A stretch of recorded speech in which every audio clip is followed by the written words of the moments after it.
Hello મિત્રો, આજના વિડીયોમાં તમારું સ્વાગત છે। જય મહાદેવ। આજના વિડીયોમાં આપણે વાડિયા દોરો પાઈ છીએ। જો આ ટપક વીંટવાનો ગરેડો, ટપક ને ફુવારા ઓલા જે તેની નળિયું વીંટવાનો, અને જો આ મારો ભાઈ મામાનો છોકરો વીંટી રહ્યો છે। આ હું રીલ પકડી છે અને 2 રીલ પાવાની છે, બંને 900 મીટરની છે અને રીલનું નામ છે રોકેટ।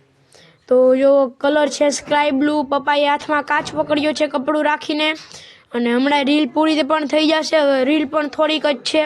એવો રીલ પૂરી થવા આવી અને સીધો તરત ઝટકો લાગ્યો મને અને થઈ ગયો કટકો, અને ગરેડાની સ્પીડ પણ ધીરી પડી ગઈ। તો હવે ગરેડો ઊભો રાખી દીધો।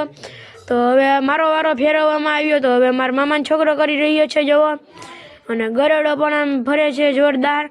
અને એક ગરેડાનો આટો ને એક ઓનો આટો, ભાઈ કેવડો ફેર પડે। અને સામે દેખાય એ ફિરકી વીંટવાનું જુઓ, કાચ બધી આમ કલરવાળો થઈને નીચે નાખી દીધો। તો હવે આપણે વીંટવાનું કામ ચાલી રહ્યું છે। મારા મામાનો છોકરો વીંટી રહ્યો છે અને હું ગરેડોમાંથી ખોલી રહ્યો છું। હવે રાત પડી ગઈ છે, 7:30 થઈ ગયા છે અને હવે મારો વારો પૂરો થઈ ગયો। હવે થોડીક વારમાં હું પણ વીંટીશ અને ફેરવીને હવે કંટાળો આવવા માંડ્યો હતો, ને ફેરવવું એ પાછું ધીરું પડે।